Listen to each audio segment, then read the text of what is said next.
B-Boy Rivera, isang world 10-pin bowling champion, ay itinago ang kanyang passion sa bowling sa kanyang mga magulang. Hanggang sa makakuha siya ng pwesto sa National Youth Team. Ang kanyang lihim na dedikasyon sa bowling ang nagdala sa kanya tungo sa tagumpay sa pandaigdigang entablado. Ito ang kanyang kwento.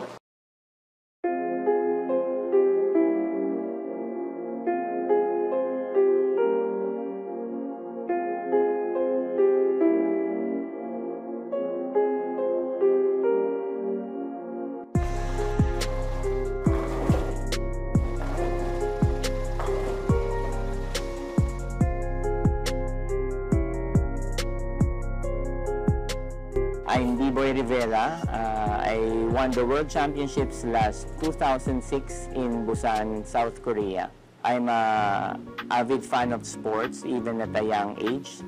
I started playing basketball at the age of 2. Basketball, volleyball. I tried different sports also. Badminton. I went to track and field, football, swimming, table tennis. Naging varsity ako ng basketball and volleyball for Don Bosco, Makati. The reason why I shifted to bowling, kasi pag-graduate ko nung high school, hindi naman ako masyadong matangkad eh. So hindi na ako makapasok sa varsity ng universities. So naganap ako ng sport kung saan hindi kailangan ng height sa ng build for you to be able to excel in the world stage. And during that time, makikita ko sa TV sila Paeng Nepomuceno, Tito Soto, sila Bongko. So, na-inspire ako to try the sport. Inilihim muna ni B-Boy sa kanyang mga magulang ang kanyang pagkahilig sa bowling.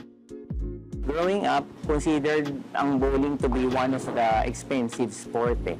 Kasi para sumali ka sa youth programs yan, kailangan mo ng bowling shoes, kailangan mo ng bowling ball na sarili mo, tapos ibayad ka pa ng lane fees, kakain ka pa.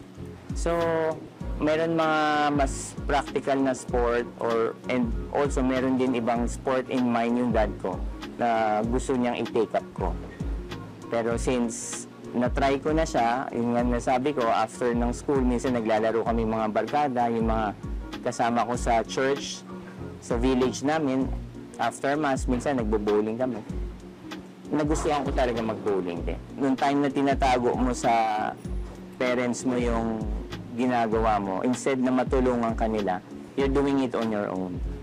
So, instead na hahatid ka nila sa training, I had to commute, may dala-dala akong bola, and then yung mga struggles ko sa sport, pag hindi ako nananalo or meron akong mga things na dinadamdam, hindi ko ma-share sa kanila eh.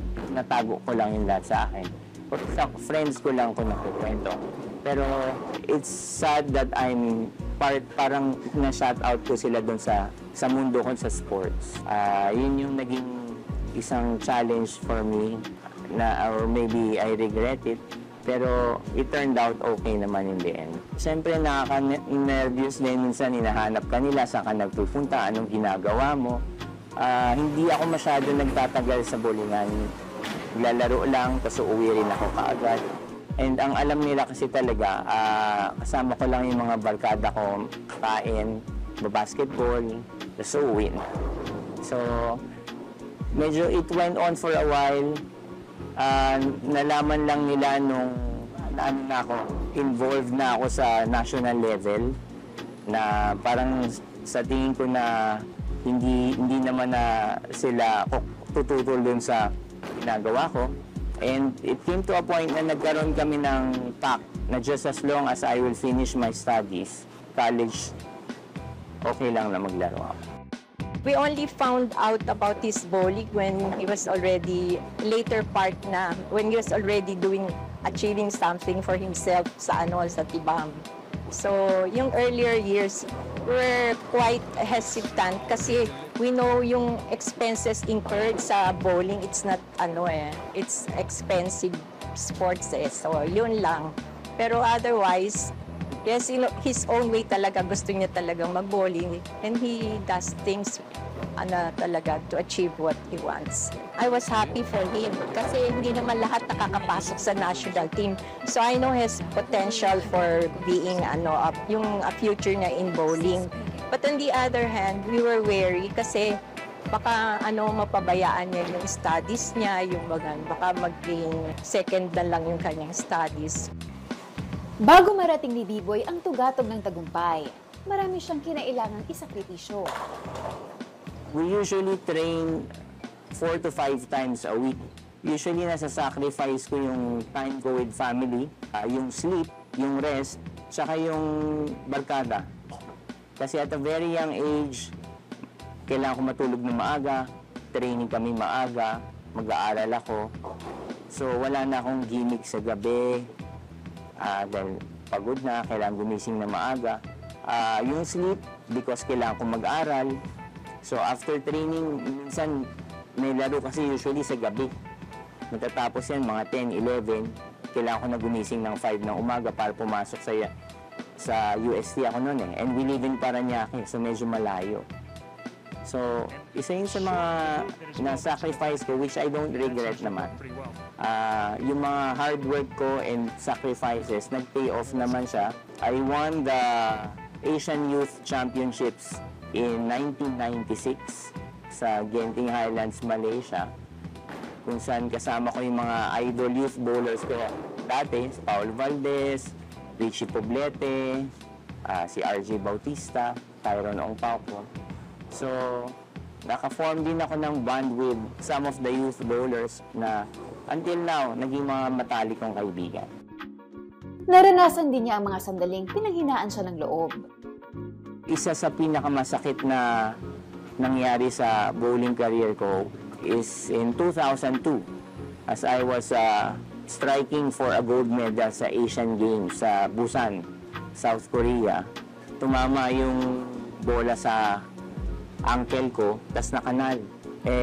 Nung time na yon, ang pagkakakwento sa akin, bago matapos yung last game na, tinawag na ng mga coaches yung mga officials natin sa PSC kasi possible first gold medal ng Philippines yun eh. So everyone was watching. Diyan na yung mga officials natin from PSC, POC.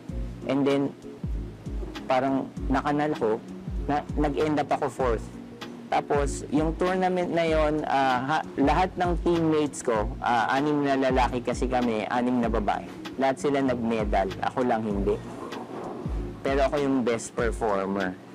So, after that tournament, medyo pinag-isipan ko kung itutuloy ko pa or baka lilipat na lang ako ng sport. Kasi parang yung pain na naramdaman ko, sobra.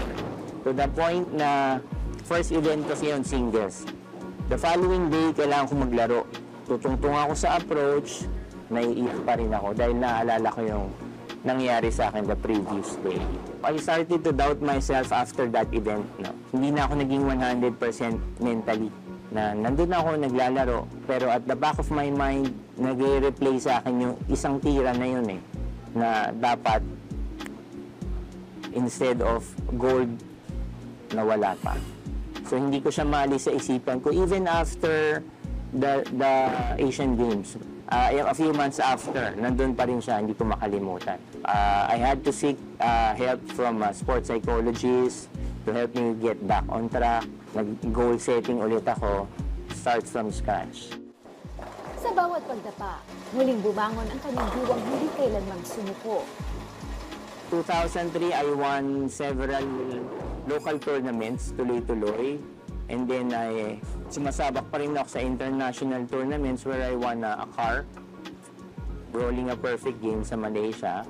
Wala kasi kaming SEA Games noon, 2003. 2005 na, SEA Games medals until dumating yung 2006. I won the Philippine Open and going to the World Men's Championships kung saan ako nanalo. Doon yung same bowling center sa Busan din. So parang redemption siya or parang sinasabi ng iba, fairy tale story. Kasi bumalik ako doon sa venue tapos nanalo. Napakalaki ng naging epekto ng bowling sa buhay ni B-Boy, pati na rin sa mga taong pinakamalapit sa kanyang puso. Marami akong natutunan na magagandang traits na na-apply ko sa business, na-apply ko sa friends ko, na-apply ko sa life ko. It made me a better person. maybe well-rounded person also. Grateful ako sa experiences na nakuha ko sa bowling, both good and bad experiences. Naging instrumental siya in improving myself. I learned the value of hard work, determination, and perseverance na ang mga bagay na gusto natin minsan hindi natin madaling nakukuha. Na dapat hindi tayo basta-basta susuko. Tuloy lang ng training, tuloy lang ang pagtatrabaho, and through your dedication and faith na later on, ma-achieve mo yung goals mo, may inspire ka or mamomotivate ka na pagbutihin pa yung gusto mong gawin para ma-achieve yung goal mo. As a son, is truly loving and caring na son, not only to us but also to his brother and sisters, no, like that. He always look after us, ask us how we are. He really check on us. And he really wants us to experience those things that he experienced when he already achieved what he has achieved already. Yung ganon. Seeing places, bring us to places na we never thought na we could reach. Ganyan. So, ganun siya. Ang kwento ni Biboy Rivera ay patunay na gaano man kahirap ang sitwasyon, ang pagsunod sa sariling passion ay magdadala ng tagumpay. Sa kabila ng kanyang pag-aatubiling ipakita ang hilig sa bowling, nagawa niyang mangibabaw at mapabilang sa pambansang koponan. Siya ngayon ay isang inspirasyon para sa lahat ng nangangarap at naglalakas loob na sundan ng kanilang mga pangarap. At dyan na nagtatapos ang ating episode ngayong hapon. My name is Meg Sozon, encouraging everyone to live better.